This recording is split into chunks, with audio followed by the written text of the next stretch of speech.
Last we left our heroes, you had sped through the town of Brunderkiln, fleeing the pursuit of spawn, drawn to the sounds of your combat with a hulking, mutated amalgam of these spawn creatures. You took to the roofs to the homes and businesses that to give you space. When you managed to lose a number of your pursuers, you held firm, stopped, fired upon the last few, destroying them, and then slipped away. Again, with haste, you stealthed and hurried up the hill to the edge of the basin where the docks and Goodtime's Landing stood. You found it quiet, dark, and boarded up. Finding this a little odd, you announced yourselves, calling out to the proprietors Simon and Merle, but found no response. After being hoisted to the second floor, Enid and Augustus found their way inside, and indeed found the shop's owners by means of their hurled wine bottles at your intruding herring. After somewhat tense introductions, you explained your plan to ferry people to safety via their artificed boats, and they agreed to your plan, hurrying off to prepare for their departure, while you rested and recovered from your day's encounters. Unfortunately, in your haste to get here, you had drawn some interest from the occupying force, and as you hunkered down, you began to sense a presence outside. The shop had drawn the interest of a number of spawn, but not just the normal rabble. A figure stood outside the shop, bipedal and humanoid in its build, but its form rippling, tarry sinew like the Hulk from earlier. However, rather than a brutish monster, you see intelligence within orange eyes set within a reptilian or amphibian-like face. As you held your collective breath, willing the creatures to move on, a Rube Goldberg series of cascading mishaps turned the interior of the shop into a Monty Python sketch, and your presence became well known. I'd like all of you to roll initiative. I forgot about that. No, that's right. It's a natural one. Fuck, that was funny. We're gonna die. Oh, good start. It's been a long time, so we're all trying to remember. Baby. Oh my god, so did I. As we jump back in, let's get your initiatives first, and then I'll showcase the battlefield here. So 25 to 20. 20 to 15. 19. 16. Okay. Good. 15 to 10. 10 to 5. I got 7. Okay. I got 5, nat 1. Thank you. Okay. Oh, no. Great. Also nat 1. Sorry, Brock, what'd you have? 7. What's your dexterity? Plus 2. 14. Okay. Just throw me another d20. Let's do a roll off. Beat them, Brock. Beat them. You gotta beat the monsters. You gotta beat a 10. 11. There you go. Coulson beats out something.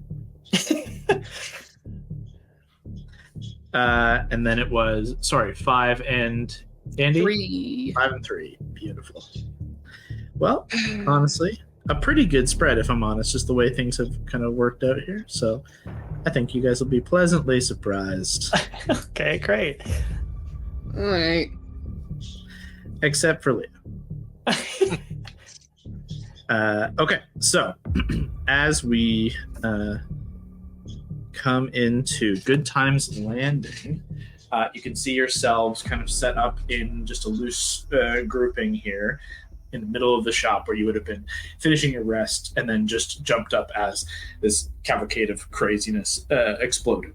Pull out a little bit just to give you a little bit more of a view here.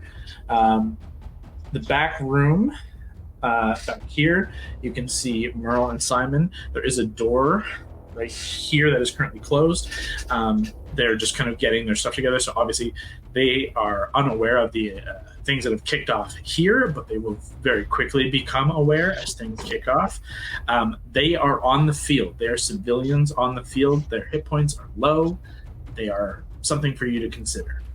At the door to the left here, you hear something begin to batter the door, which is not as well barricaded as it was initially. As the door, that's the door that you came through. The barricade has been cleared away, a little bit put back, but is certainly not going to hold up to any significant kind of pushback.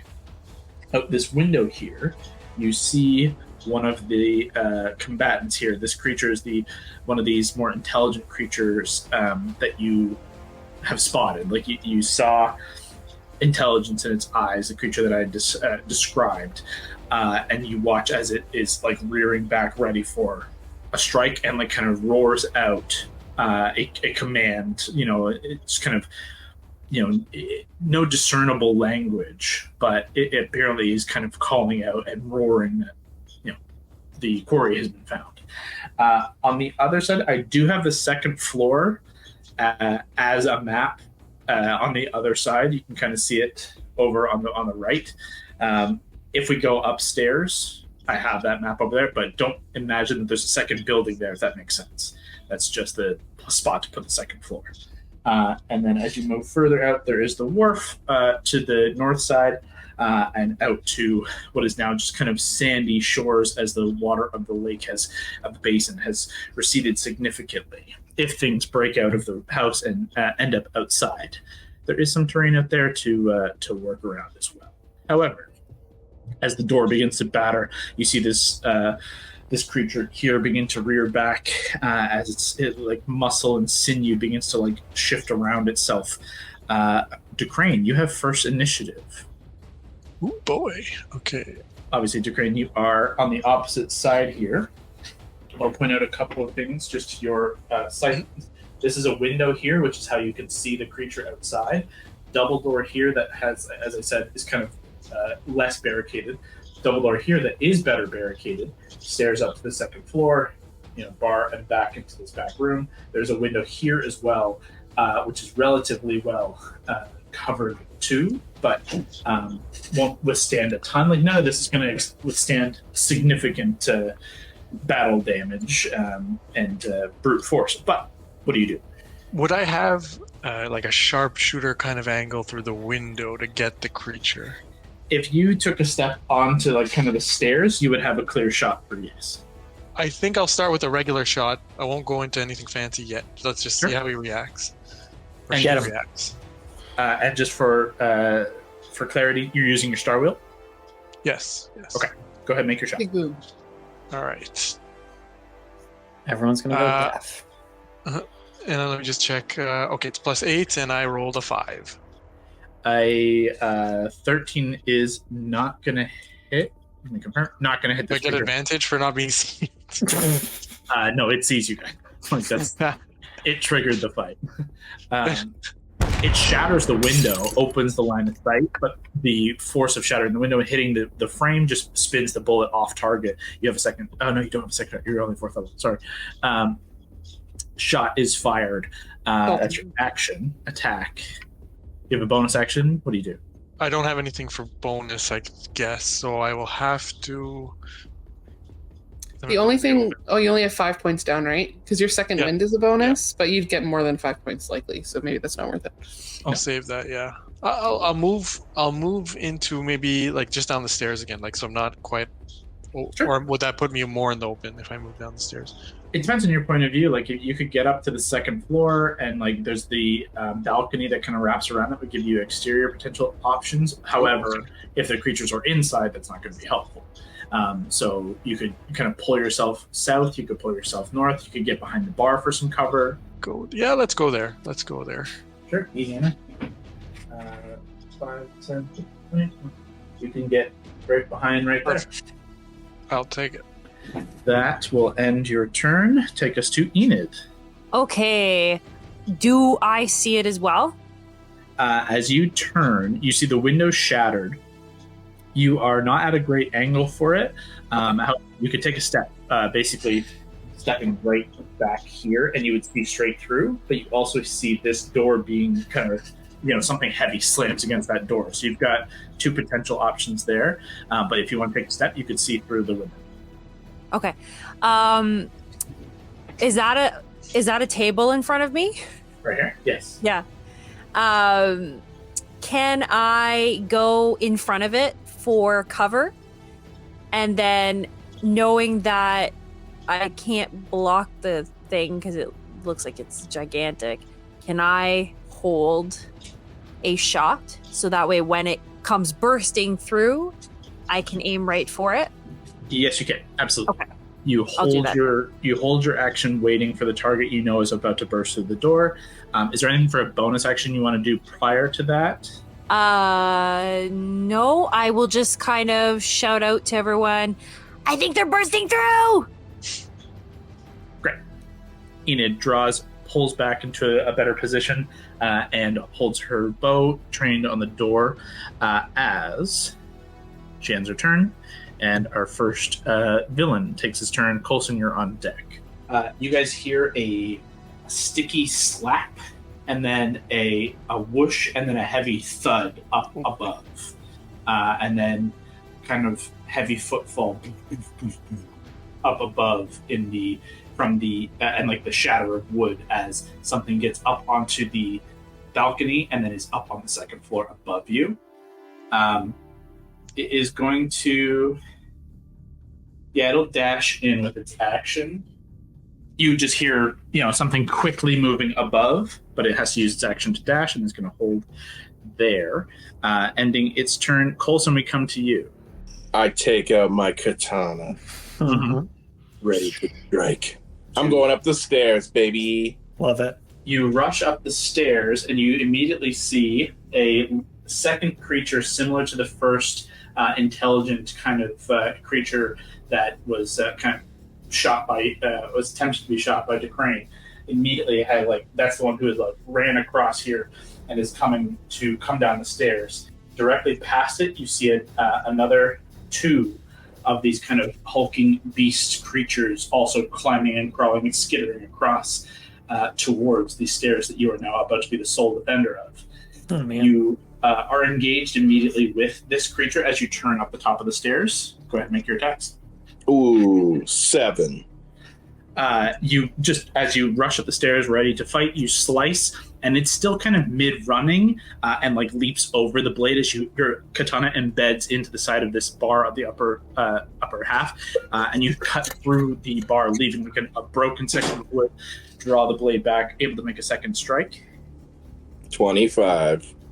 A 25 definitely is going to hit. You watch it it tried to shield and defend itself with an arm, but you deeply carve into the meat of this creature. As you go ahead and roll damage for me. Sorry, what did you say I add to it? Just a 1 to whatever. Yeah, whatever. 13. 13 points of magic damage here. So full damage to these creatures is lovely.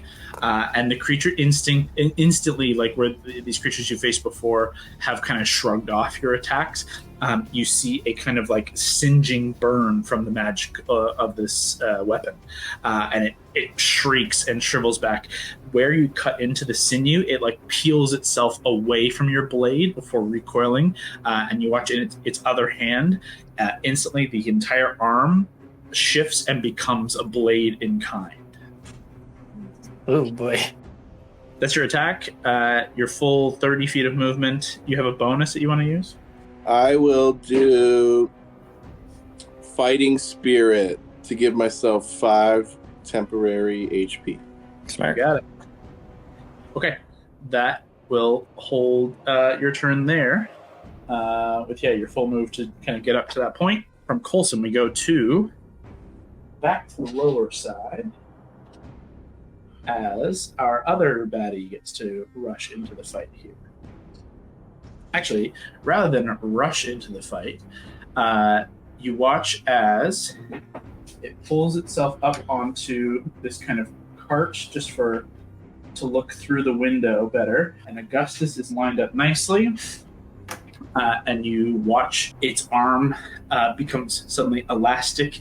It kind of whips down and then fires through like a web and immediately wraps around, attempts to wrap around you, I should say. Dexterity saving throw for you, Augustus. Not great. Me, it's another nat 1. Oh my god. God. Get him out early. Get him out early. You don't even have time to turn around as like this heavy thud hits your back. You feel the tendrils kind of wrap up and around you like a harness and then yank you back like an action hero stunt, like pulled back instantly pulled 20 feet, which is going to pull you into the window. You're going to take significant bludgeoning damage from that slam. And I'm going to roll to see if you're small enough to fit through this window. So I'm going to give you a strength save to try and grab a hold of the window or be pulled out outside. No So strength saving throw for you. No problem. 10. I'm not going to call that good enough to hold yourself there. So you are going to get pulled right up into melee with this creature through the window. You knock all this shit around with you. And you're going to take 6 points of bludgeoning damage. Okay. From slamming into, clocking your head, being pulled out. And now, as you are right in melee with it, it is going to unleash a series of attacks against you. Sounds great. I was at full, but I'm very squishy. Because it pulled you forward, it gets an additional attack as you get pulled into its melee range for a total of 3 attacks. This could go bad. A natural 1, so 1 miss. Feels good. A natural 19, so definitely 1 hit. Feels bad. And a 15. 16 AC. Whew. Okay. Thank you, Verbal. So only one of these hits is going to go through, dealing what is going to be 6 slashing, 4 cold for 10 points. Okay. 14 for this kid. Shit. As you're pulled through, the initial strike pierces into you, and then kind of getting your senses back, you're able to kind of tuck and roll out of the way of these other two. What you see, arm blade, its arm becomes the other arm that was not the webbing kind of pulling you through, becomes this blade, and it's slicing down into you, using just the boxes to throw in its way, scrambling for your life. That is going to be its turn, as it's going to hold there and just reposition onto this side out of the immediate window. DM, is that a grapple, or is that a pull to attack? Am I still kind of restrained? Nope, it is just a grapple to pull and then release. Sweet, cool. You are not grappled, you are not restrained, you're just stabbed. Okay, great. Cool. That's its turn. It takes us to you. Okay. I think I'm going to try and get out of here with Ray. So I would use my action to cast Ray out. And then when she's here, I would use her fiery teleport. Ray appears, and where do you want to teleport? Yeah, I think I'm too panicked. I'll literally just throw myself back in the room. We'll just appear next to Enid and Andy. Maybe just between them. And then they just have to make a DC my spell save, or they'll take 1d6 plus my proficiency bonus. A natural 18. Okay. And what about the other dude? He fails. Okay, great. So 1d6 plus 2. 6 damage total. Nice. Yeah, that's a good amount of damage against these guys. As it takes the fire damage and just singes. For a moment, the battering against the door stops, but it then quickly picks up as its turn is coming up next. That is your action. Your bonus action, you've technically not moved. I'll just scream, oh my god! Oh my god! And then I'll throw myself on the ground next to Nettie. Do you get actually throw yourself on the ground, as in prone, or? I was thinking just hiding behind that thing with her. It can be still standing in terms of mechanical things, but just in the imagery, just sliding up next to her, being ah. Do you want to bring Ray? Yeah, she'll float in panic next to me, what the hell are we into now? Do grab it. Okay, that's going to end Augustus's turn. Now we come to the Husk spawn. Oh, great name. Not terrifying at all. Smashing through the door here. Nettie can shoot, right? Can I take my attack of opportunity as well? Get him, Nettie. You can take your held action, Des. Okay.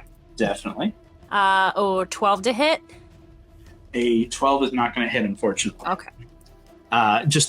You were held so perfectly, but the just immediacy of like its burst just kind of shocks you a little bit. You fire a little wide, embeds into the wood of the door as it swings open, and it charges in towards you. Oh god, it's huge. It is in the mix of yourself, Augustus, and both Ray and Andy. You're all within range of this large, what looks like a massive mutated hound of some kind. And it is going to make a bite attack against you, Enid. Oh no. That's an 18. Yeah, that hits. That's going to be 5 points piercing, 4 points cold. Okay. That's that creature. Up top, we have 2 others over here. This one is going to skitter up and get up in melee with Olsen. But this other one doesn't see a clear line down. It's instead going to leap down to other battle. Use its action to dash inside. While Colson, you are going to get attacked by that one. There's 2 inside here. And a third actually bursts its way through this window here as it breaks in, knocks all these barrels over, and is... I'm going to roll between Ray. Actually, it's going to go for Ray specifically. She's shiny, yeah. Yeah. Energy. That makes sense. So she's right there. Energy. Oh, yeah, so energy. The other hound can't attack. The one against Colson is going to attack, and the one against Ray is going to attack. Here we go. Okay. Ray. That's a 16 to hit Ray. Yep, 13 AC. And that is a natural 1 against Colson. Great. Good for our boy. So that's going to be 9 points piercing, 3 points cold against Ray. 12. Okay. Yep, 12 points.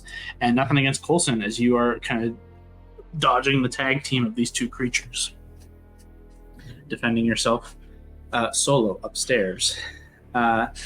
This creature who makes its attack is going to burst in and just kind of like skitter just kind of right there, putting itself all in the melee range of basically everyone.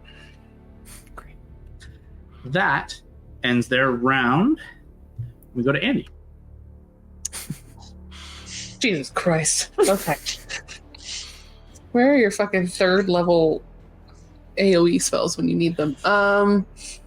Cool. I'm going to try to pull something from like the shelves behind Augustus and catapult the heaviest looking shit.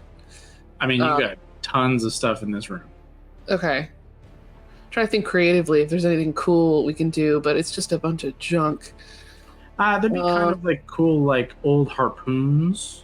Ooh, yeah, let's do that. Like decorative harpoons, but via catapult will become real harpoons.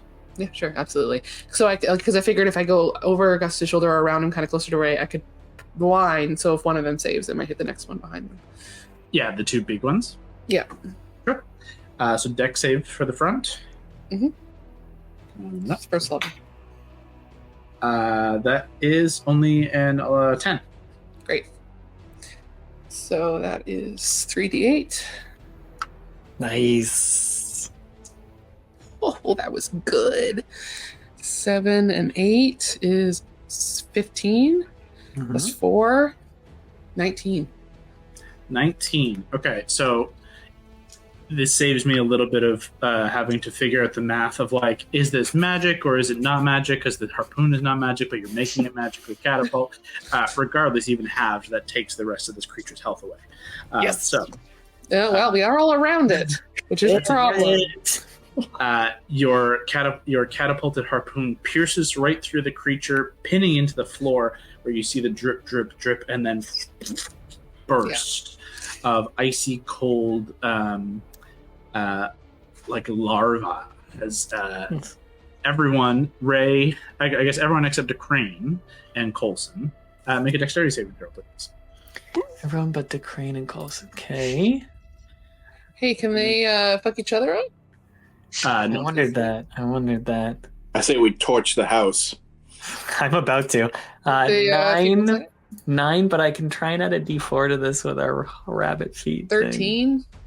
A 13 succeeds. Oh, thank God. Okay, I gotta fuck. Let me just try my rabbit hop thing. What did you get, Allie? I will also need one for Ray once you're done. I only got 11. Shit. Okay, that's a fail. 8. That's a fail. Let me just roll a d20 for Ray. Let's see what it is. Ooh. Oh, she might have passed. She got a nat 14, and so I think she adds to Dex. That will succeed. So Ray and Andy will take half of 8 to 4, 8 points of cold damage to Enid and Augustus. Okay, I'm still up, but I look terrible. Great. Yep, I'm gonna same. keep. Okay, so Andy, that is your action. You watch it burst. You've successfully killed one off the field, but you are reminded of the close quarters nature of these creatures. Yeah. Action, bonus action movement. Moving is scary because I really don't want it to attack me on a reaction, and they have a lot of movement, so no matter where I go, it's just going to follow me, so I might stay there, which is possibly a terrible idea. Okay. And I don't really have any bonus actions that will hurt them, because we know radiant damage doesn't do shit to these guys. Mm-hmm. Okay, at the end of your turn, at the bottom of the initiative, you hear the Goodtimes screaming in the back room as they hear their shop just get clattered and destroyed, and just you hear scurrying feet, but nothing else comes. As we come to the top of the round, Decrane, back to you. Okay, so what I'm gonna do is I'm going to use my action surge. Okay, so you're going to attack going twice. Yes. And I'm going to take 2 shots. Mm-hmm. At who? I'm going to jump up onto the guy across through the window. Oh, okay, great. Nice. Do it. I'm going to jump up on the bar. Okay, you have clear line of sight from there without jumping on the bar. Okay, then that's good. That's good. Yeah, you've actually got a really good line of sight, honestly. Okay, let me roll my first shot. You should pour booze on the bar and light it on fire. And then dance on it. So And then 14 and slide 8, down as 22. you shoot.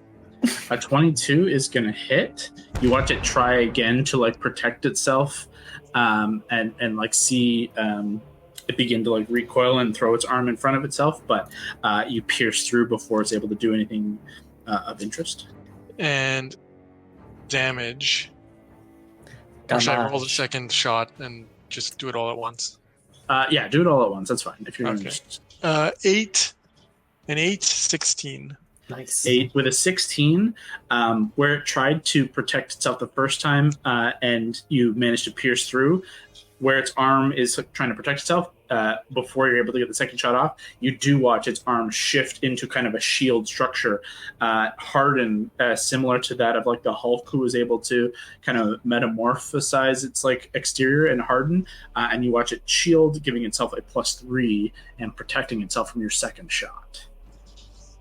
So the first shot does go through, and you can roll damage for that. D10. A 10. Ooh. Nice. Max damage. So 14 points of damage reduced to 7. Okay, that is your action surge. You still have bonus and movement. Bonus, I can't really do anything. You don't have to. I'll take cover by the bar still. Sure, yeah. Good idea. That works. And we come to Enid's turn. Okay, I'm going to first. Let's see. I'm gonna shoot it. Are you Try aiming to. for the other large creature here? Yeah. Okay, go ahead. So I'm gonna get him. 20 to hit. 20 definitely hits. Yeah. Okay. Mhm. 6 piercing damage. Okay. And then I'm going to also add on top of it Dreadful Strikes. Okay. Which is additional psychic. Yeah, and that's 2 damage. Okay, great. Again, like your arrow sinks into the sinewy flesh without a trace, but you do watch this kind of ripple of your psychic strike having a secondary effect where it twitches after the fact, dealing a little bit more damage there. And it trains its head. You watch as it shifts another like hound. Its jaw is like hinged off of its face, and it twitches and turns its head in your direction. But where the jaw falls off to the right, like 3 sinewy tendrils kind of begin to issue forth, and almost like another like small mouth forms to try and howl at you. Yuck. No thanks. No, thank you. No, thank you. That's your action. Bonus and movement. I'm thinking I'd like to rabbit hop out of the way. Like, you want to get outside, or do you want to come? No, yeah, I'll get closer to the stairs. Okay. Yeah, I'd say if you get to there, you could rabbit hop over this creature up to the top here. Yeah. Are you going to hold your position there, Allie? Yeah, I'm gonna stay there. That will bring us to baddie number 1, who is upstairs in combat with Coulson. Coulson's still solo in it? Yeah, he's surrounded currently. Solo her, Ooh. Coulson. Solo her. Surrounded in that corner there at the top of the stairs. And this creature, with its first attack, is going to reach out and try and like kind of grapple and then throw you across the room into this big thing of barrels on this side. So go ahead and make an acrobatics or athletics check, your choice. Versus a DC of 19. 6. Okay, great. You're just hedged in on all sides. You turn to defend against the new creature and just don't have the footing to defend yourself from this creature who, like, you know, its arm reaches out but then like wraps around you as well in this kind of like, you know, like venom like grab, and then it hurls you across the room. You slam into and crash into these barrels and are going to take 7 points of bludgeoning damage. Because you failed by more than 5, you fall prone, and the creature leaps atop you and is going to unleash its other 2 attacks. That's going to be a 22 to hit and a 20 total to hit. Yep. Both hit. Okay. For a total of 4 points of cold damage and 16 points of slashing damage between the 2. Oof. So 20 total points. Whew. That ends its turn. It'll just stand over top of you. And you just watch as it kind of is standing over top of you, upside down, open mouth, just like ready to consume. We swing back. Oh, no, we don't. Bolton, you're up next. What do you do in retaliation? Oh, yeah. Okay. I will do second wind. Smart. Because I can regain 1d10 plus 5 HP. That's correct. So that is... Ooh, I rolled a 9. Fuck yeah. Okay, Perfect. 14 hit points back. And then I'll just start attacking with my katana. Yeah, you just kind of kip yourself up off the floor, slashing twice with your katana. Go ahead and make your attacks. First one, 24. Definitely hits. Second one, 15. A 15 is going to hit. Nice. First damage, 13. Oof, 13. Damn. Second damage, 9. Perfect. Okay. You kip up, you slice up with it immediately. It withdraws, kind of snarling, and then you slice across as you cut deeply into it, and you watch it recoil, and you watch quickly you recognize as like an experienced combatant yourself the look of kind of mortal fear, a little bit of like this creature doesn't want to die, and you just cut into it pretty significantly. It gets not on death's door, but you watch the flicker of like fight or flight pass across its face. For the time being, it holds, but you stand before it. Use your action, bonus action. Are you going to stay there? Or are you going to move? So I'm kind of like cornered in, right? Well, the stairway would be blocked. However, you could leap over the bar to start getting downstairs, but you had to move you had to use half your movement to stand. So you only have 15 feet of movement right now. Okay, I'll you just could stand start up. positioning yourself around towards like the exterior up top, like towards like you could position around to like head out that way to get yourself some room. Let's do it. Okay, give yourself a window to kind of get out of here if need be. Can I do one of those sick, I don't know what it's called, but you know when you kick out your legs and you spin and then you like stand up like Jackie Chan style? Can I do one of those? Absolutely. I don't know Yes, what you that's can. called. It's called the Jackie Chan. Back here, as Coulson ends his turn, the other big boss guy is going to attack nicely through this window. DeCrane, you have a good line of sight on this creature, and as he is recoiled from your shots, is going to fire its own kind of arm through to you and do the same web pull at you. I need a dexterity saving throw from you, please. Damn it. 11. And my dex save, you say? Mhm. 15. Yeah, 15. DeCrane successfully ducks out of the way of this attack as the arm flies towards you, immediately taking cover behind the bar, giving yourself that extra protection, and you hear the arm like retract as unsuccessful in its strike. The creature is then going to have to pivot and jump down from its position and use its other 2 attacks. Andy, you're squarely there. And is going to put 2 attacks on you. Actually, no, sorry. It's going to split 2 attacks between you and Ray, because Ray is a unique source of energy here. So 1 attack against Ray, 1 attack against Andy. So this will be Andy, this will be Ray. Against Ray, that is a 19 to hit. Yeah. And against Andy, that's a 15 to hit. You're muted, but I think you said it hits. My AC is 15. I got excited, and then I was like, wait, it doesn't. No, it does hit. That's the way AC works. Okay, Meets to it. Ray, that's going to be 6 points slashing, 2 points cold. Oh, she's still up. She's still up. And against Andy, that's going to be 5 points slashing, 4 points cold.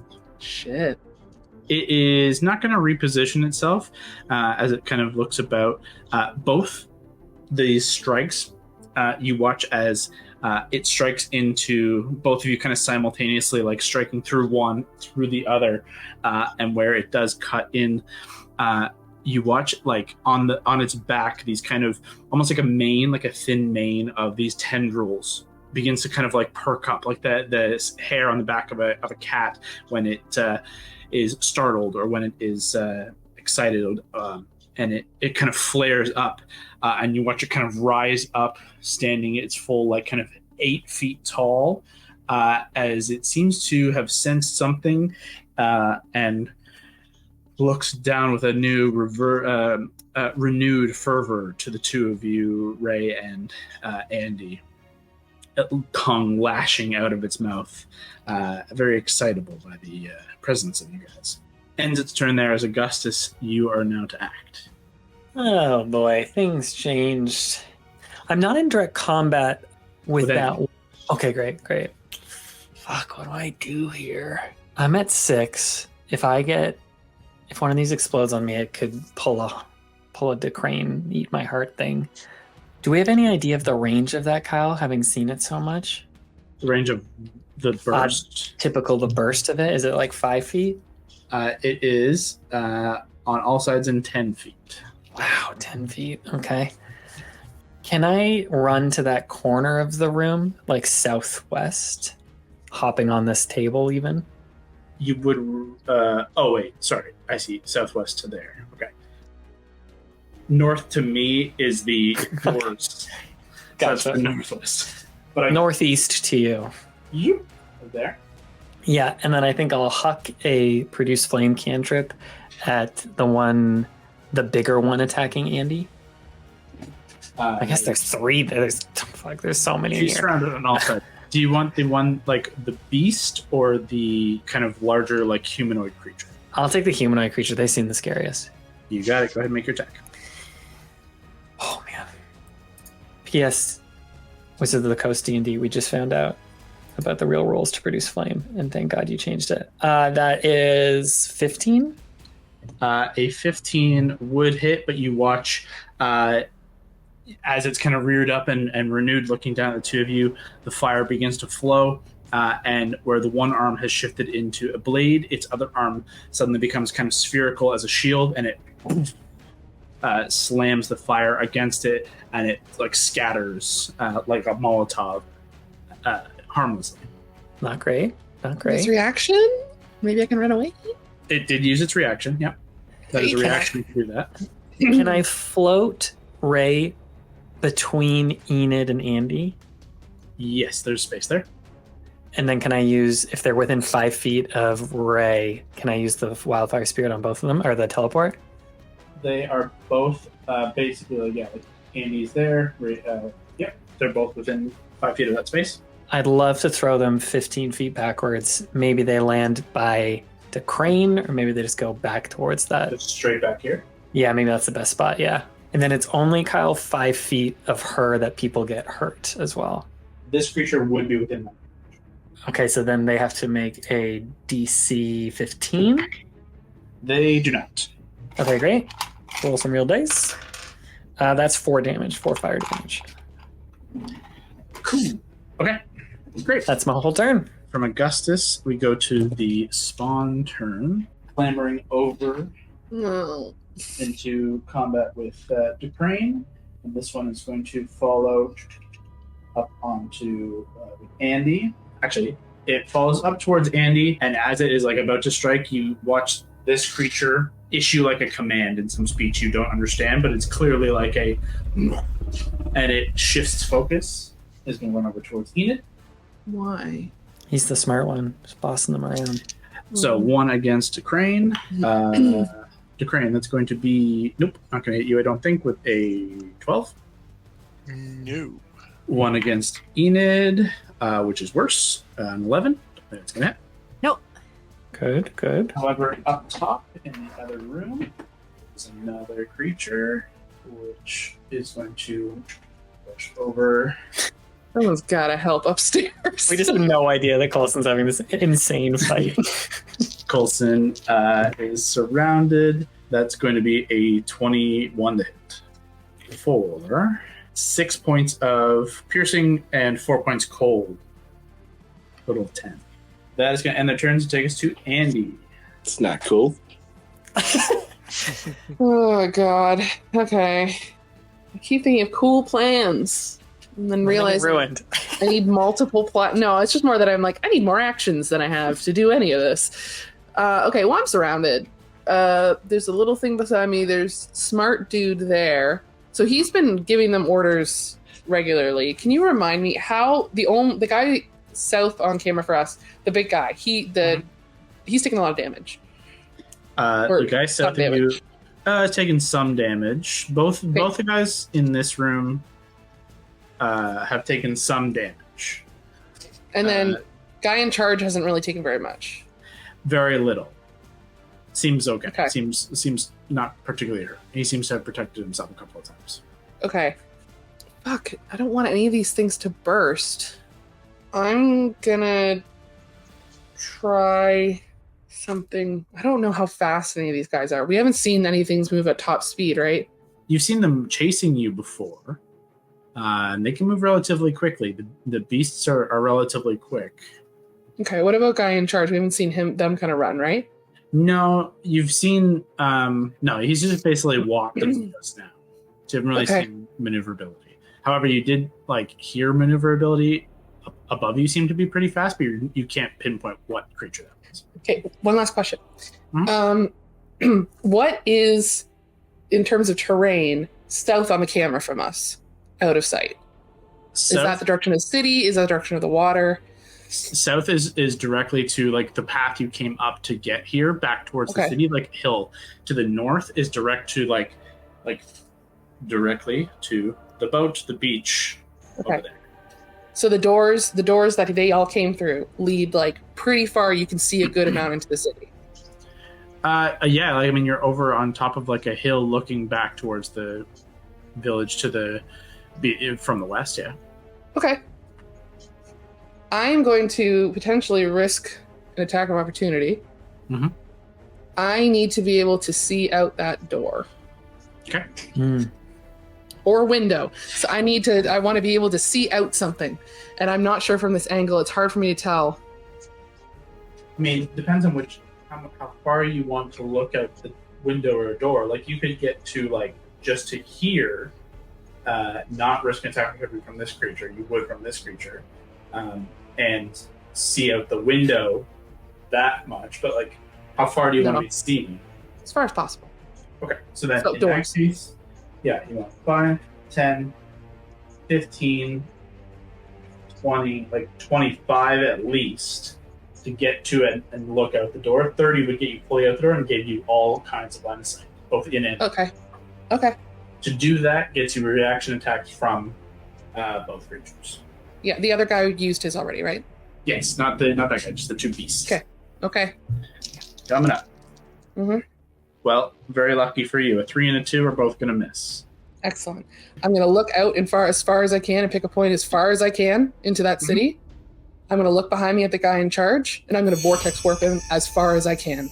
At least 90 feet. What's the save? It is a con, which I'm sure they're decent at.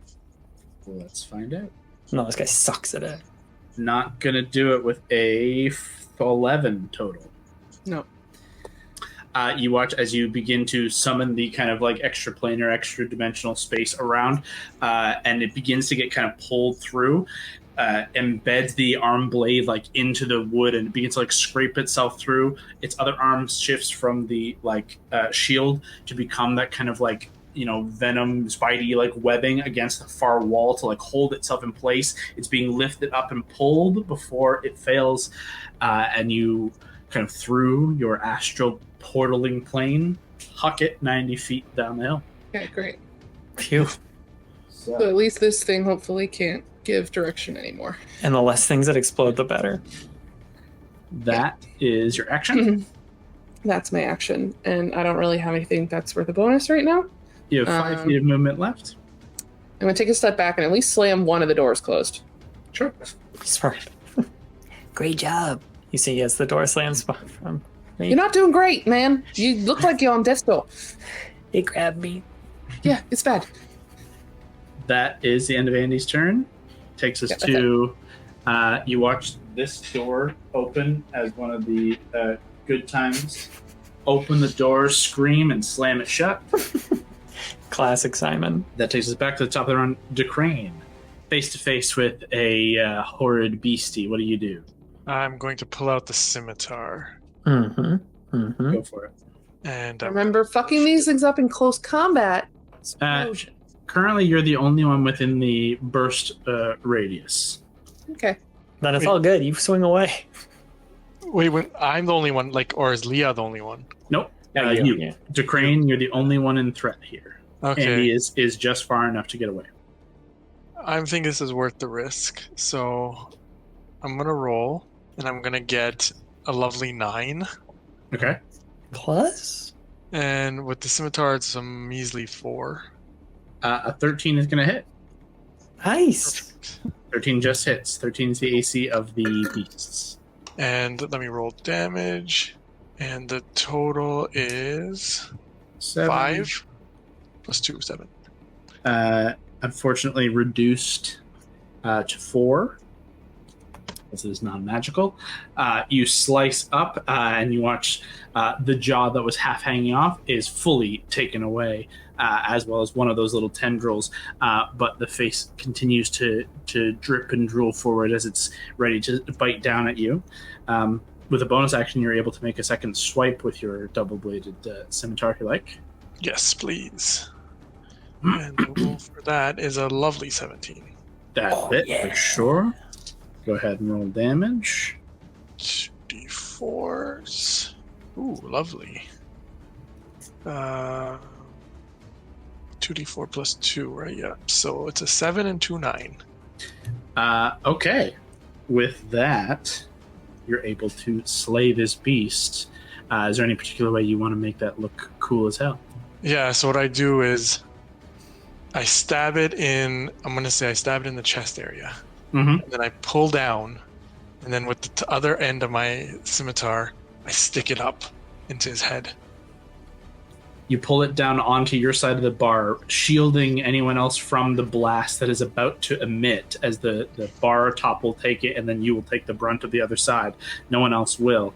And then shank up into the what would be left of its skull, just as it bursts and frees the spawn within to try and continue its own life.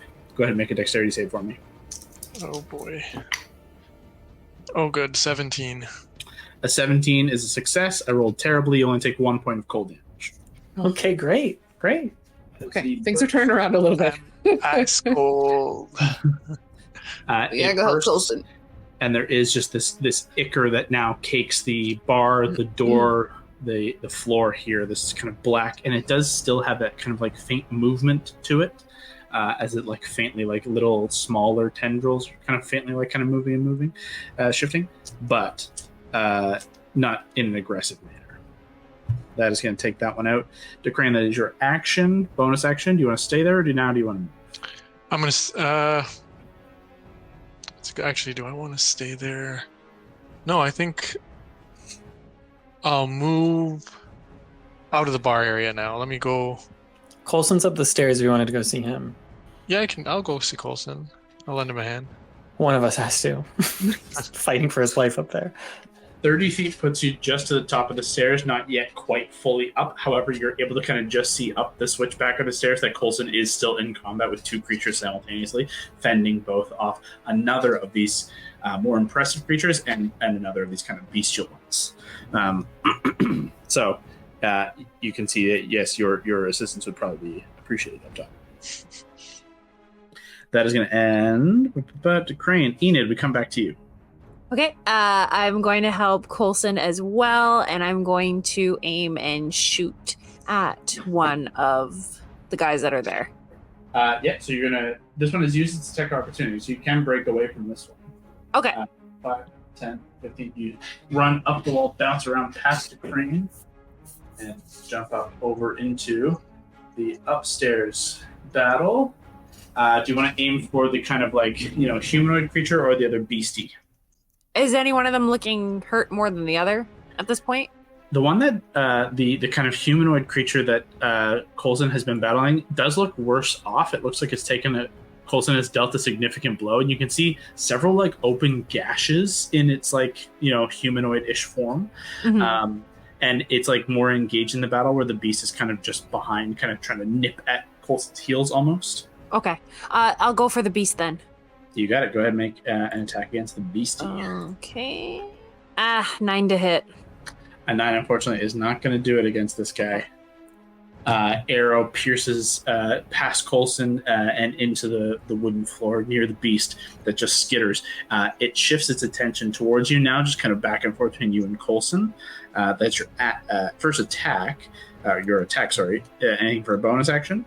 Yeah, can I hex it? Sure. Yeah. Okay. Love it. Definitely, you can hex. You want to hex the beast or the kind of humanoid guy? The beast, yeah. You got it. Enid, that will end your turn as you join Coulson up top. Okay. Take us to the spawn that is in battle with Coulson. It's going to do a couple of attacks, but it's going to do one last thing before it tries to get out of here. It's going to put both attacks down on Coulson here, or at least the first one. We'll see how it goes. The Arm Blade Slice. That's going to be 17 to hit. Yep. What the hell? I didn't do anything. The Arm Blade of this creature is 7 slashing and 3 cold for 10 again. Ooh. Still standing? I got 6 health. Okay. Oh, man. Seeing the potential opportunity here is going to put that second strike on you. What the hell? Giving itself the flanking with its creature behind. Can I block it with my sword? Jedi style? Ching. Well, it only rolled a 15. That sucker. So you are able to katana block its blade. Unable to finish you off necessarily.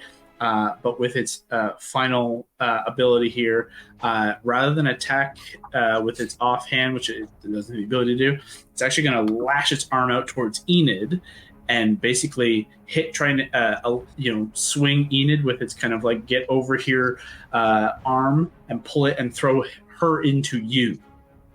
So Enid, go ahead and make a dexterity save. 11. Just having missed and we're focusing on the other creature, you don't exactly have the time to maneuver to see this like sudden lash out hit you in the square in the chest, like grab hold of your shoulders and your plate and the front of your like kind of chest armor, and yank you as it throws you at Colson. Ah! Colson, go ahead and make a dexterity saving throw. Oh no. 14. A 14 is enough to dodge, but Enid, you are unfortunately hucked across the room. Oh no. Enid, Mom. no! And you slam into the wall on this side. You don't fall prone as you are able to. You beat the DC. It didn't lose the DC by 5 or more, but you are slammed into the wall. You take 5 points of bludgeoning damage as you hit the wall hard. Coulson is able to dodge out of the way, and using that moment, the creature throws out another kind of like whip and pulls itself, leaping up and over you, heading for the door. But you do get an attack opportunity, Coulson. I'm going for it. Katana, nobody strikes my Enid. It's quite the turn this episode. Never once spoken to her, but suddenly.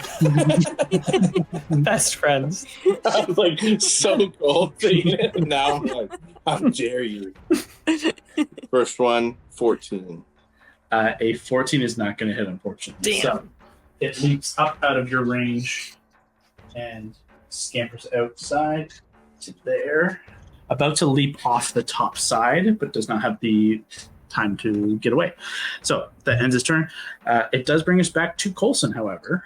I guess you could say with me and Enid, we barely knew each other anyway. I see what you did there. I did not. That was a B&L joke. Oh, That's bare naked ladies for anyone outside. for anyone who's not Canada, Canadian. or not in the 90s. Oh, they're B&L now. They're so expensive. Have you ever seen that community clip? Yes, they're B&L now. Naked ladies are B&L. Why does everyone jump to defend this band? Okay, so you use your bonus action to give yourself that fighting spirit. You give yourself 5 temporary hit points, and you have advantage on any weapon attacks you make. The creature, you have a creature that's kind of right on your back. However, I will remind you that when these creatures are slain, they do typically burst out with a cold blast that does cause some potential damage. However, it's a dex save to avoid. So, in theory, you could. Can I shoot them with my longbow? You can. You are in combat with this one, so you could get away from it and risk the attack of opportunity. You could use an action. You could use an action to disengage, but that would be your action. If an action. Hey, I'll just so, Yeah, do you have an action? He's got an action surge, so you can take a secondary attack action. But you can also make a strike at it and see what happens. Let's do that. Get Okay, it. go ahead and hit. Katana, 25. Yes. Yes. Baby. Rolling great. It's his app. It's pretty sweet. We're not sponsored by them. We're not sponsored. Don't say its name.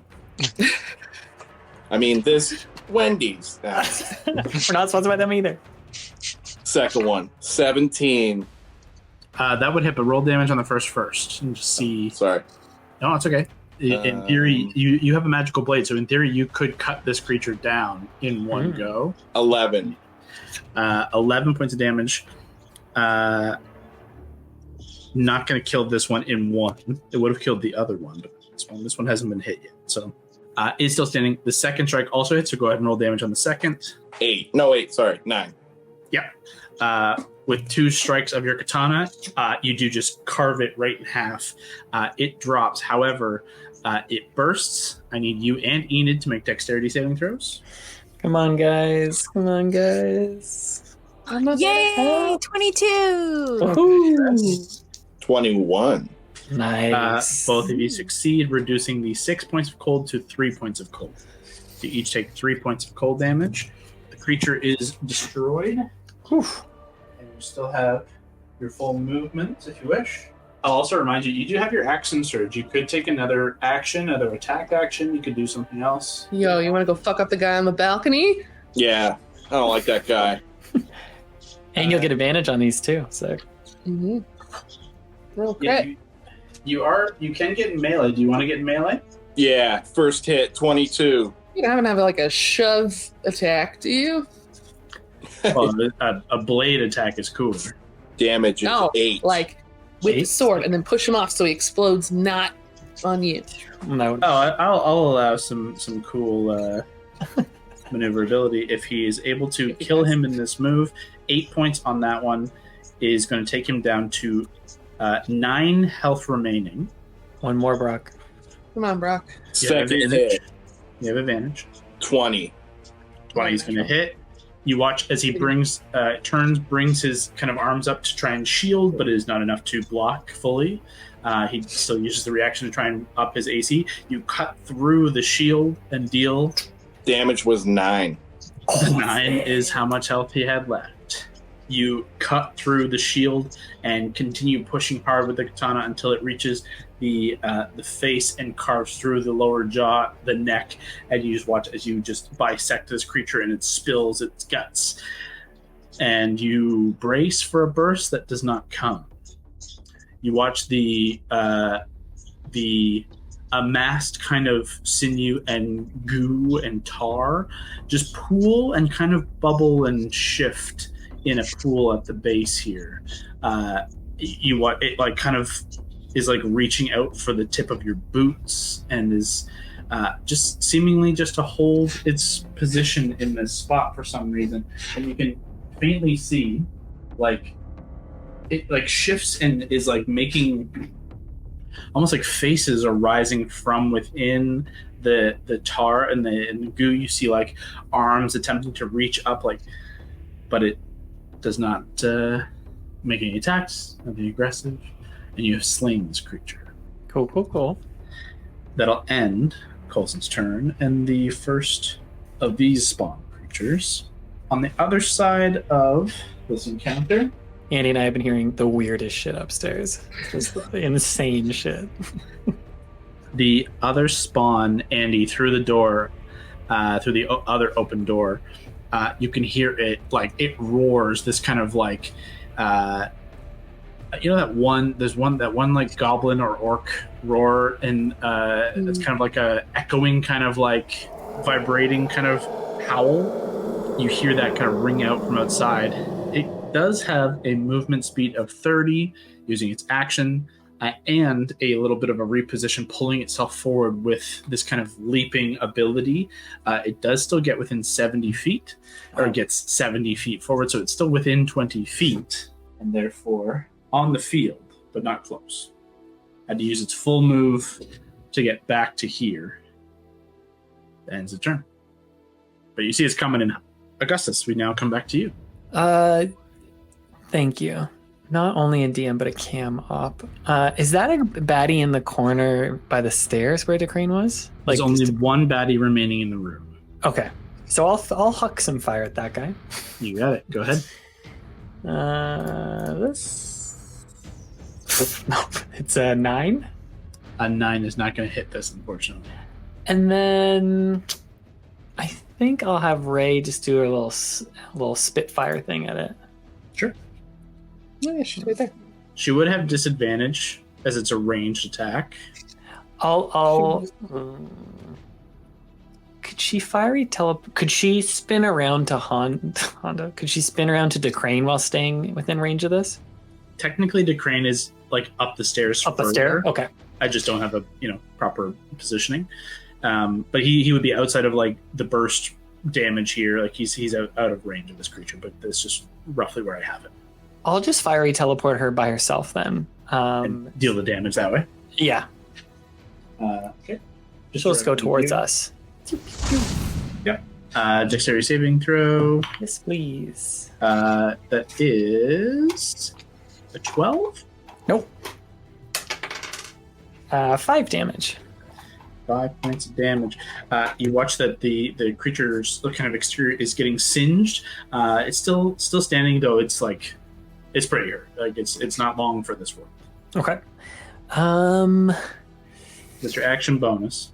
I think I'll run to the other side of the room just in hoping trying to spread us out in case something bad happens. Back over Yeah. there.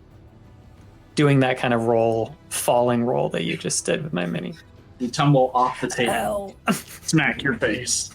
Yeah. Get up and slam into this bureau. Yeah. It's his fighting style. That's my turn. Augustus ends his turn. This is the only creature left to attack. is going to just follow up and try and attack Ray as it just returns its favor. AC 13. That's a natural 18, so definitely gonna hit. She only got 2 HP. That's more than that. So, with a leap, as she teleports over there, it turns and leaps off the bar and fully encompasses her as it comes down onto the ground, and you see Ray no more. Ray! Is there any she doesn't have a death burst or anything like that, does she? Ray, no. That'd be cool. That would be cool. Let's do it. That is the it consumes that energy, and you do watch it becomes a little sturdier. I need to see how sturdy here. Oh, not too bad. From the energy consumption, it does seem a little bit hardier, almost as if kind of undoing some of that fire from before.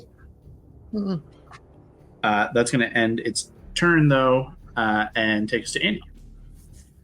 Okay, I'm going to see that thing behind me, panic a little because it's scary and it's running towards me, and then try to refocus and realize that the smart guy outside is going to be the big problem. Do I have a clear view of him from where I am? If you took a half step to look out the door, yes. Great, I'm going to do that. I'm just going to position you there because you'd be in the door. That's fine. Just open the door back up. Look at him. And I'm going to cast a second level chromatic orb. It's just full sprinting, scary zombie sprints. Great. As it hurtles towards you. Yeah. Second level chromatic orb. I got to roll the hit. We're going to make this thunder. Did that do well last time? I don't remember. I think thunder was good. Natural 16 plus 6. You watch as it tries to form a kind of arm shield. It starts to try and form, but it's sprinting, and your thunderous energy kind of rises up and overarching, and as it holds itself above, the thunderous energy bursts and slams it down to the ground, and shudders the whole thing, turns the arm back into jelly, before it begins to pick itself back up and continue forward. But how much damage does it take? 48.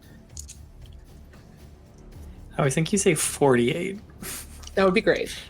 Probably not. 7, 6, so that's 13, and a 4, 17 plus another 6, 22, 23. And wait, nope, that's my other character. Never mind. I gotta roll a d6? No, I don't. Wrong character.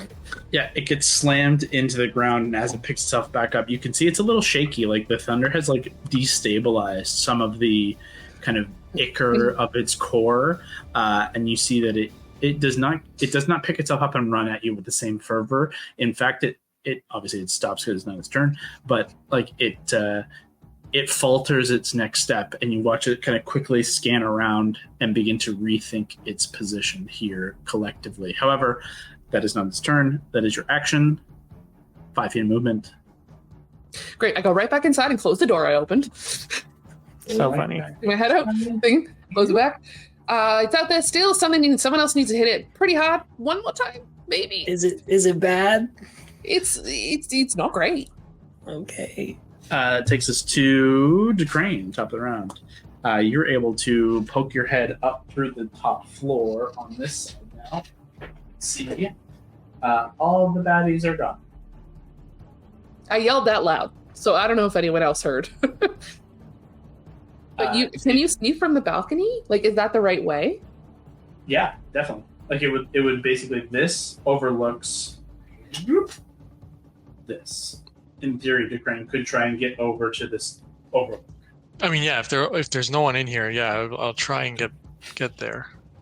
10, 15, 20, 25, 30 does not get you close enough. Oh wait, you have 35. Would still only get you basically in the doorway with Enid. Not enough eyeline to get down on the creature. Do you have any other kind of abilities to maneuver? Did you use your action surge already? Yeah. Hmm. I guess that's all I can do. I can't really heal. I can't do anything really. Have you second winded already? No. I could second wind, Are you hurt? but I'm not hurt, so it doesn't make sense yet. So, sorry, you're looking to use your action just to get out here and prepare for the fight, for the shot? Yeah, why not? Yeah. It's a good idea. There is also one more baddie downstairs. I guess you've already moved. But for everyone else. Yeah, it seemed like you called that out to focus on there, and okay, you position to there. You have a clear line of sight, basically. In position here, you would be like up here, looking straight down at the creature, Perfect. able to easily train it down, provided it doesn't get out of range before you come back. So that'll be Crane's turn. Enid, also upstairs, actually. You're able to follow him through if you wish. Yeah, absolutely. Come off the side of Crane. You also still have your hex up.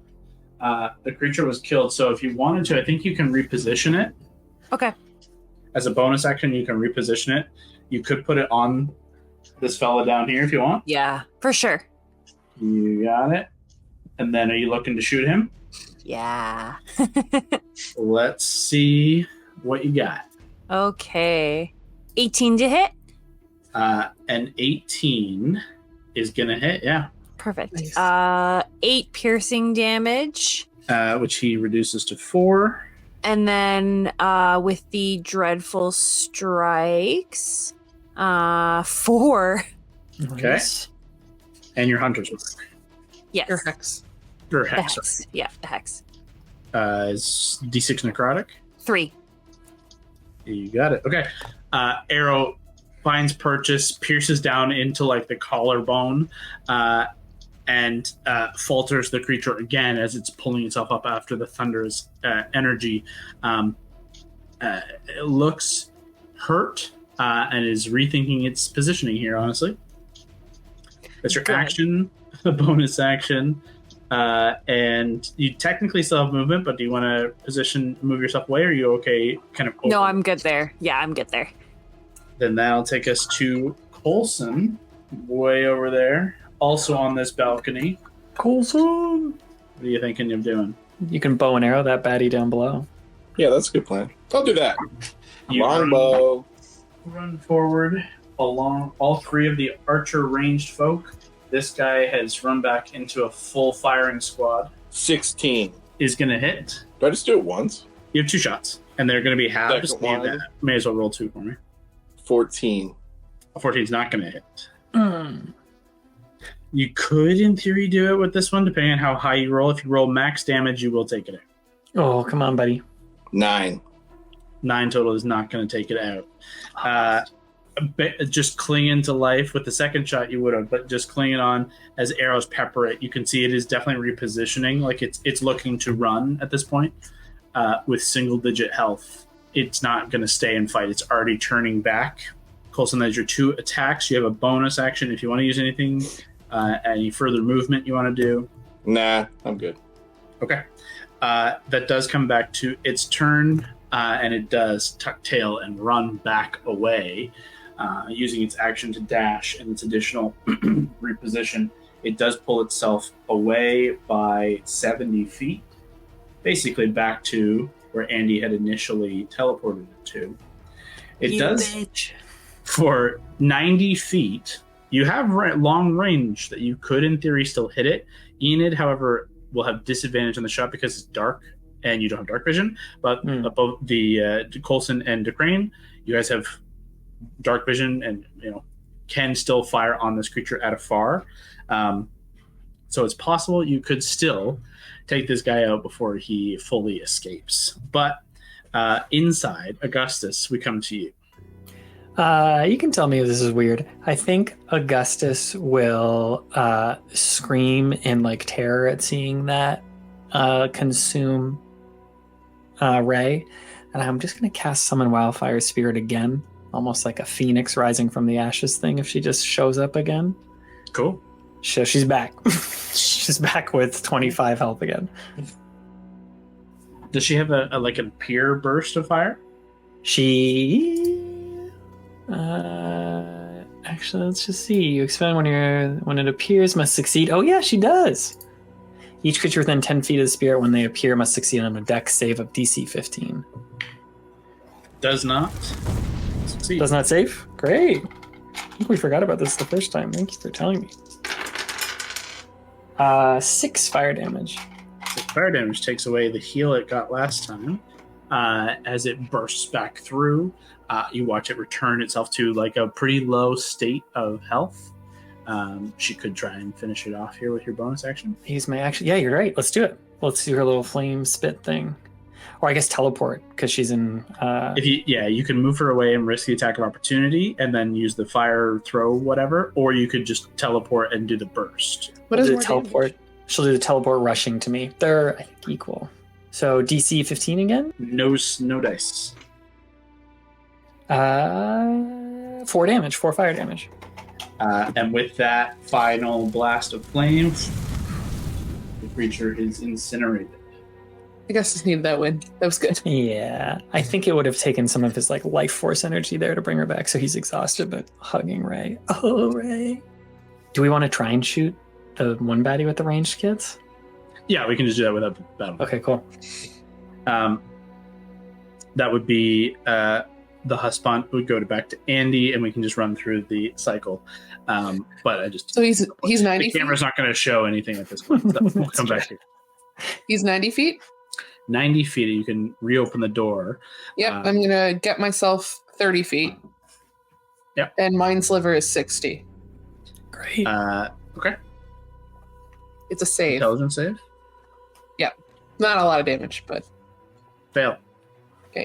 only a d6. Roll high. 4 damage. Take that. Not quite done yet. Continues to limp on. Since I'm 30 feet, though, can I now see everyone up top? Yeah, of course. Great. That's all I need to know. Thank you. I'm going to stay there. See all 3 of them. And then what I will ask for, as you are all perfectly in initiative to Crane, Enid, and Coulson, next up, fire away. All shots. Range shots. Any shots you got. If they hit, he's dead. You said Enid's at disadvantage, right? Enid is at disadvantage for hers. Okay. Coulson and DeCrane, your shots are straight rolls. 90 feet is within longbow range easily. And it will try to protect itself with its reaction. So the AC is 18. Oh boy. I feel like this is that dude in the 2 towers who's running with the torch. Truly. Just won't go down. Just got fucking like 6 arrows in him. Like, bring him down. Kevin, it's a bow shot from you. Just call him out when you get him. Longbow. 11. 12. An 11 is not going to hit. 12 is not going to hit. Okay. Whoever goes We're all last, shooting and missing. whoever It's a goes hard last, He's skittering as fast as he can. The shield is blocking one. Like, Yeah. it's a relatively long shot in the dark. I'll do it to Brock because he's not. Coulson's got one last shot. Coulson, The yeah. others only have Try one more time. So Coulson has one other shot to fire. 24. There you go. Cool. All 3 of you fire, and as I say, he's like skittering, and then just Coulson with one last, just like one steady move, just the elven accuracy, raise up a touch. And the arrow just pierces through the night and finds its purchase in the base of this creature's brainstem, should it have one, and it falls into darkness below. Quiet falls over. Well, no, not quiet. There's screaming still from the 2 proprietors of the business in their rooms, but for the time being, danger is gone. A new danger presents itself. You have to get out of here. What are you doing? I'll definitely go and like bust open that door to where they are. Not thinking about how probably scary that is. It's Make a dexterity saving throw. significantly taller than them. You're gonna get a bottle in the face for sure. Natural 1. Yeah, that's right. You take does it 4 feel? points of piercing damage as a wine bottle shatters against the door frame, but shatters like into your God. face. They're gone, but we gotta go. They don't even speak. Like they're just like sputtering and just like trying to gather. They have suitcases, like large luggage. Okay, we're taking your boats. Everything else, I'm very sorry. Stay in here. We gotta move. They do continue to carry small bags that they can carry, but they do drop the larger luggage and just begin to just follow. Each of you can carry 2 of these like briefcases if you wish. However, there are 6 total, so not all of you need to carry 2. Each of you can just carry 1. One person carries 2. And you begin to just hustle out of Goodtime's towards the wharf. Can I make one quick request before we start running? Yeah. I had an idea during combat, and I was looking for something, but then it never worked out. You said this is like a bar, and all they've had is like liquor. Mm-hmm. Is there like a big jug of liquor somewhere? A big jug? Like a... The issue is they don't have a whole lot of liquor left. Okay, never mind. Drinking for a while. However, they have like in one of their bags, you do hear the rattle of bottles that are remaining. Great. You know, I'll just take that bag. I'm strong. Yep. There's I'm big. One of these like kind of large, kind of leather satchel kind of bags. You hear the clinking of glassware. Yeah, great. Easy enough. All of you begin to rush out into the darkness towards the basin, landing into the sand. You need to go a decent ways into the sand of the basin now dried to reach water to actually activate these boats. But you do so. You run past the kind of dry dock now. You see the listed and beached Goodtime, the SS Goodtime, just sitting sadly alone to be left as you rush off, easily able to activate as many boats as you wish to activate. They can carry all of you with 2 boats would get all of you easily enough, but you're able to break that up if you wish. No, let's not risk any more boats than we need to. You watch they unfold into the water, kind of canoe-ish, but a mast and small sail does pop up, which you can put back down and just row easily enough. The oars are also a part of the magical formation. And collectively, easily, you're able to row yourselves out over the lake, the basin, and a strange kind of calm, a lot less sound, no more kind of tension from the city. Then kind of abates. Even the haze and the kind of sputtering kind of fume of sulfurous fume from the kind of the volcano and the underlying lands here seems to just fade away under this peaceful basin as you sail a relatively good ways. Who wants to kind of which 2 of you want to main the kind of rowing of these boats? I feel like survival could be this, so I can main one boat.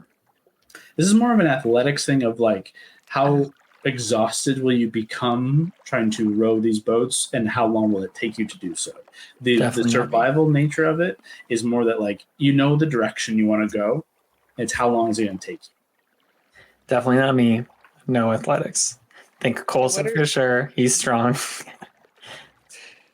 Allie, you're okay, right? Your athletics is okay? Yeah, it's not bad, yeah. And Kev, yours is also... No, yours is no good. Never mind. Mine's bad.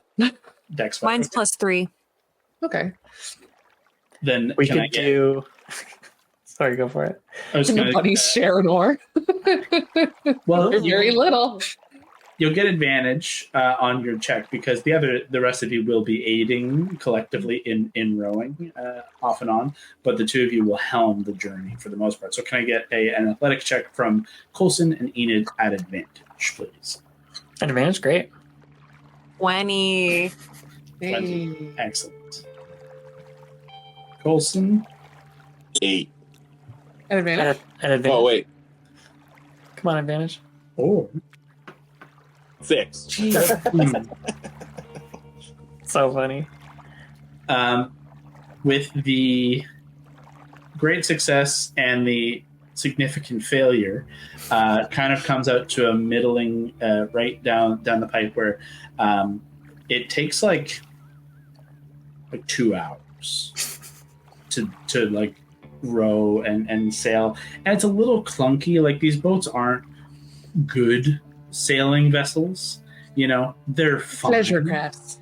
Yeah, they're good for like just kind of cruising out and just like fishing idly. They're not meant for like, you know, speed rowing to get your, you know, get out of Dodge. They got cup holders. Yes. They got a nice like logo on the side. They're well outfitted. They're very well outfitted if you are looking for a good time.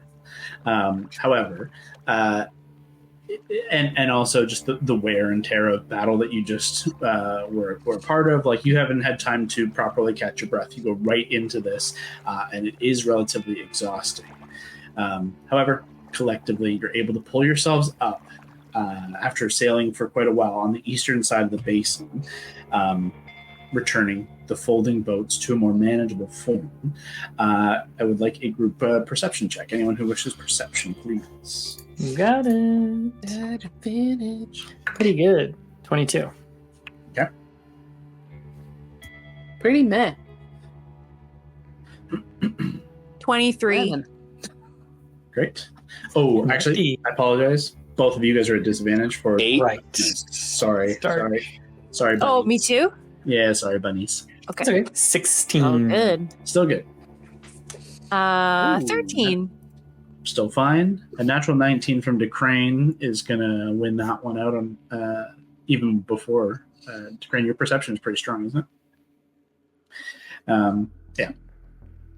Yeah. But even with the kind of disadvantage of darkness playing against you, DeCrane taking point, which is not uncommon, as you leave the water and fold the boats back up and get on the dry basin to the lip of the edge of the base on the eastern side, pulling yourselves up to crane, getting there first. The rest of you kind of rushing up behind, scanning the horizon, scanning the city. You see no immediate sign of the enemy, and in fact, you look down a hillside on the outskirts of town. You're no longer in kind of the building on building, like, city street alleys. You're in cottage, kind of small cottages and farm homesteads, and you can see there are a couple of small cottages at the base of this hill, which is a little bit of a rundown. No sign of the enemy though, and no immediate kind of sign of like traces of the enemy. Like it seems like they haven't come this far east necessarily, or at least if they have, not for some time. No immediate threat seems to be present. Coulson, as you are here, you do recall one of the positions that you would often debate moving people to, but never, like, it was such an undertaking to shift people out of the city.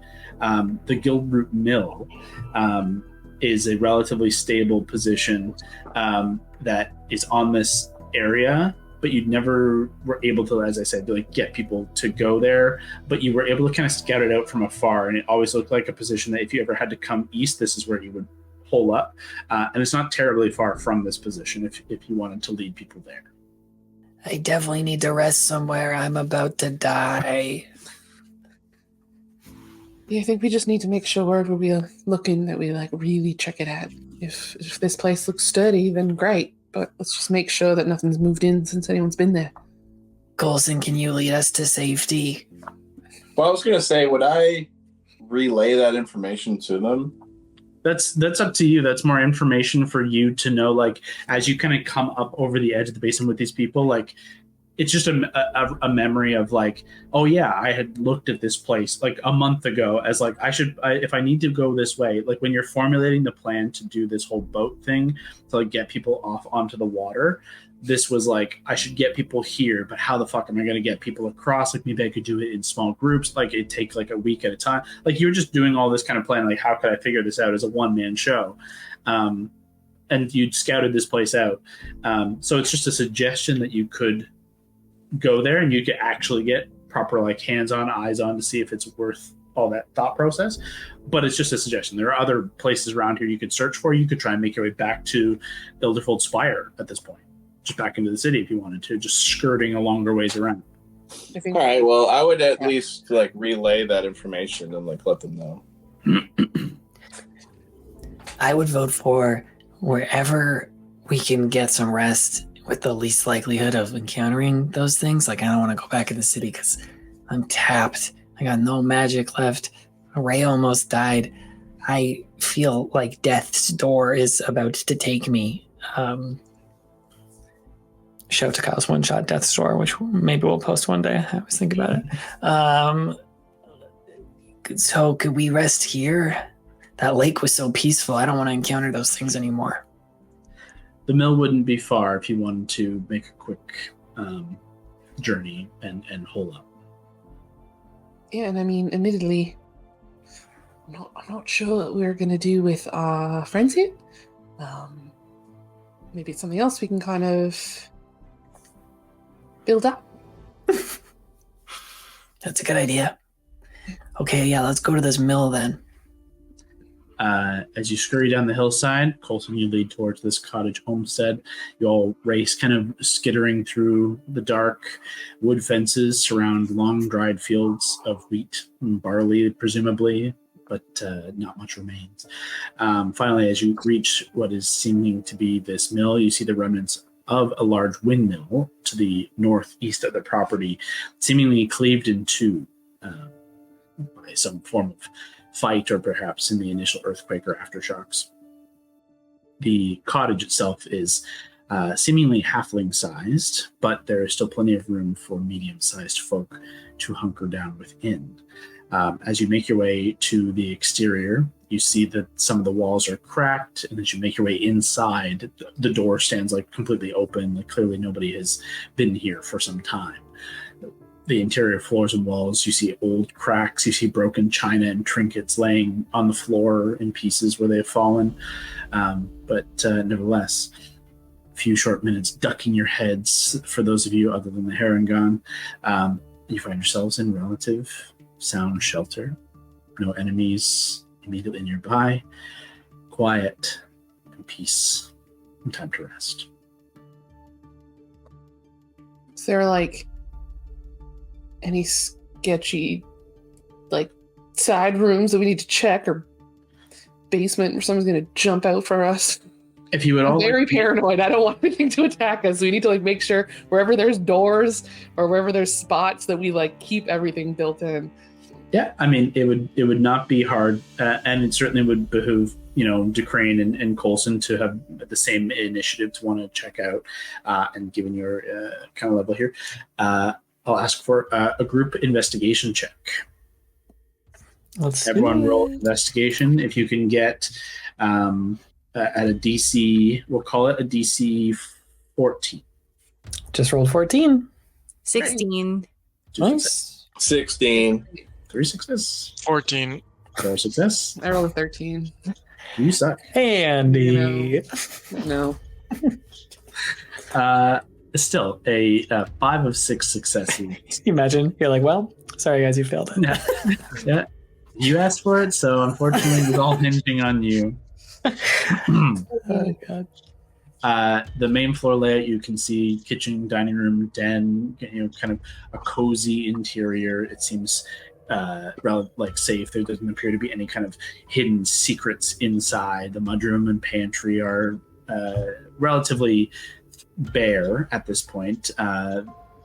There are like the effects of the people who lived in this home still left here after abandoning for whatever reason.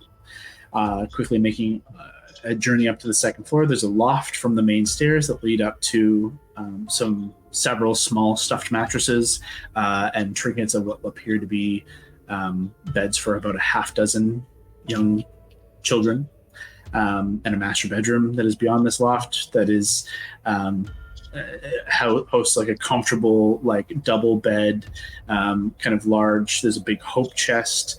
There's a dog bed that you could see that is well like kind of grooved in the corner, and above the bed you see a painting of two middle-aged halflings, wide toothy smiles, cheeks red and dirty, equally dusty clothes, sitting in a garden with a shaggy black dog and 6 halfling children, all kind of scattered around them, caught in a kind of a fun pile.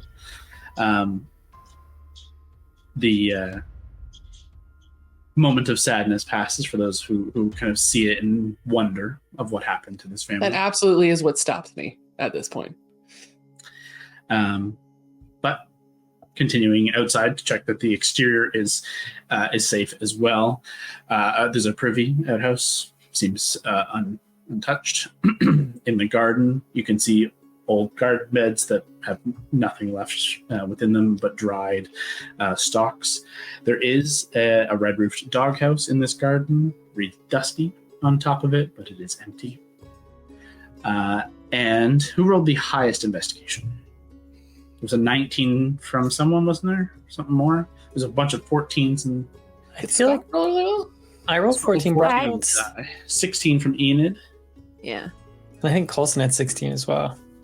So was it Kev? Kev rolled 14 on the dice. What's your investigation?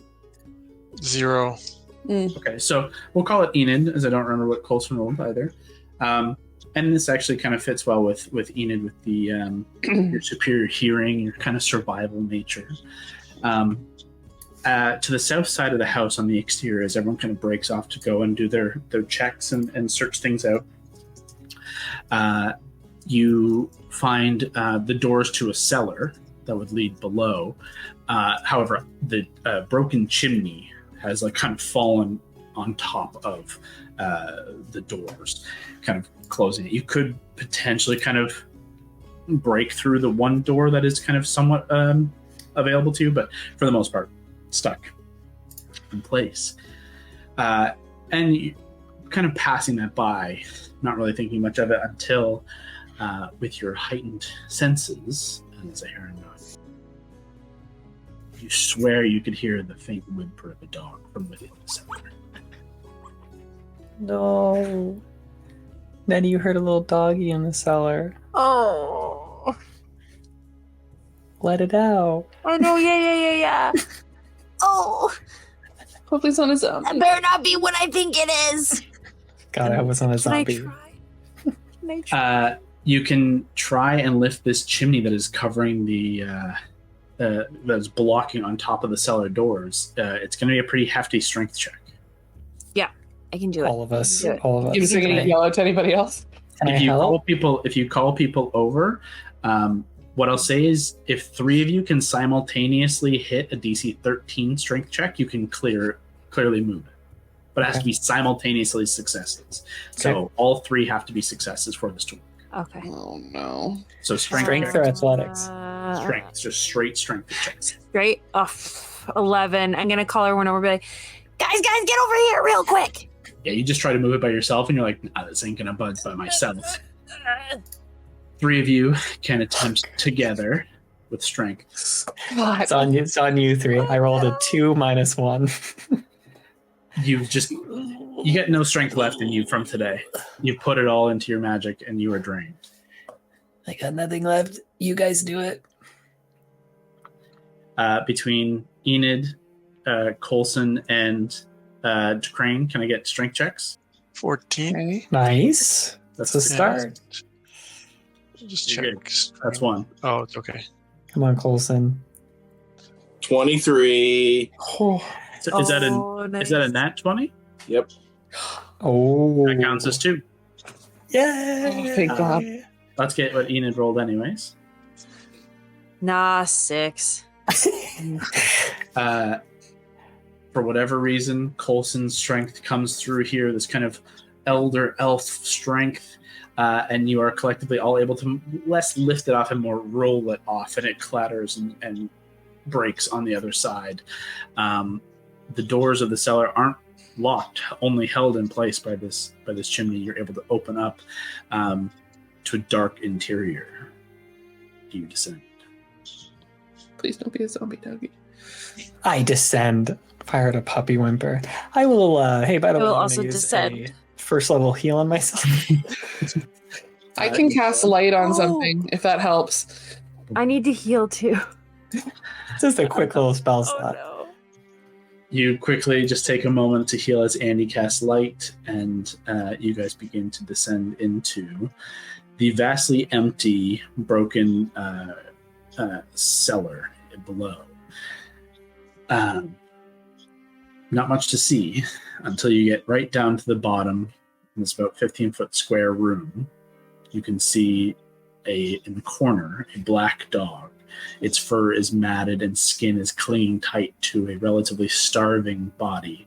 The collar around its neck hangs very, very loose. But in the glimmer of light, you can read Dusty.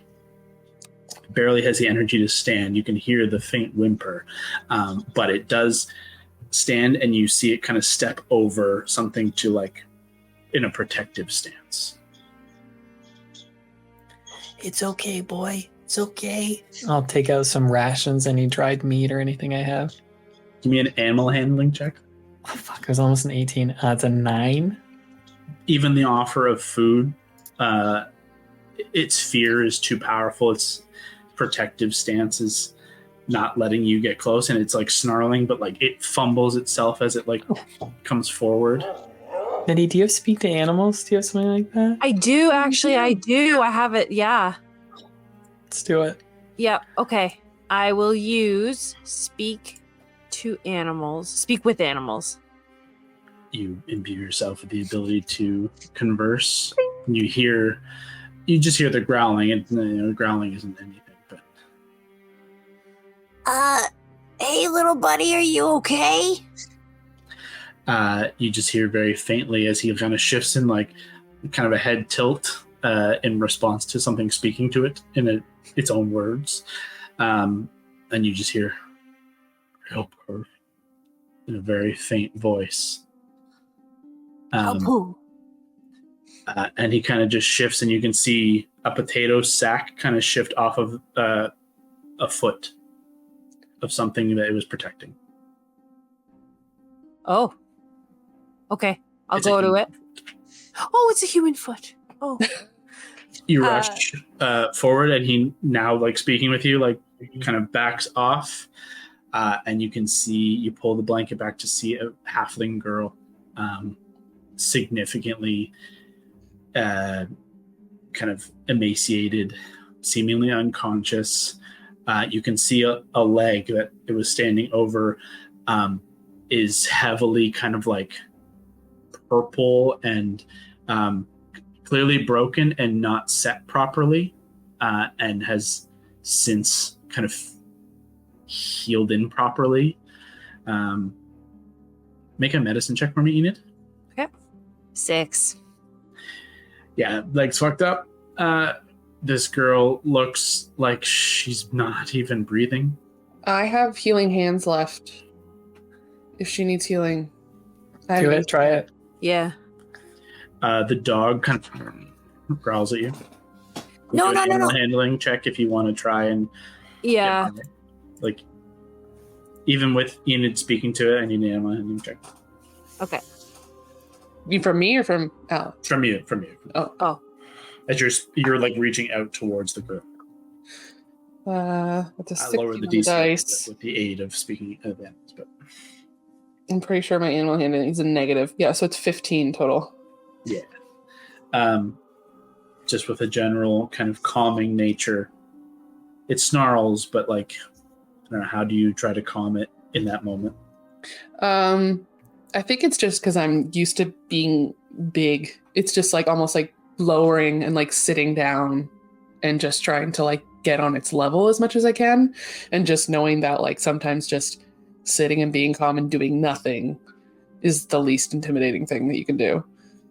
Yeah, the growl becomes just kind of quieted little grumbles as you're able to reach out and do your healing hands, if that's what you want to do. It's only 2d4, but I'm sure she doesn't have that many hit points, but whatever this can accomplish and how messed up she is. That's not quite max, but it's pretty damn close. It was a 4 and a 3. Okay. With the heal, has no effect on the leg. That's going to take a lot more than 7 points of healing. But Enid and Andy, as you kind of are around, you see the chest rise a little freer. You see kind of a cough, a sputter. Still unconscious, still kind of down and out. magical healing will repair a lot of wounds, will take care of surface issues, but it'll take time to heal this kind of level of thing. But that'll put her on the right path a lot sooner, and maybe taking care of her upstairs can get her able to wake in the morning. Yeah, get her upstairs. I'll use my last spell of the day, a second level, and use Goodberry and give Goodberry to one of the puppy, obviously. And then even look at making a jelly or a juice out of this and just trying to get it into the girl's system. Yeah. Give me a medicine check as well with advantage. It's okay. 17. The dog absolutely devours one or two if available. But instantly, you see life kind of rejuvenated a little bit more as a full stomach, even though it's only a berry. That aching hunger abates from it, thankfully. And I'll say over an hour or so, as you guys get her upstairs and do this and try and get her gently to get some food in her and help with these healing berries. Just as you guys are about to kind of bed down, before Augustus, you're about to kind of finish this, you do see her eyes kind of open, kind of flicker. She not recognize you, but sees you, recognizes person, recognizes hopefully help and safety. She lets a little smile, little tear, and then just kind of slips back to sleep. You can at least be comfortable and confident in the fact that she will survive this night. Good. You are all able to take a long rest, and we'll end here for now and pick up. If there's anything you want to finish with the evening, of course, we'll pick up with that the next time. Otherwise, we can pick up in the morning after a long rest is achieved. But that'll be next time. Just a little heartstring at the end there, Kyle. Oh.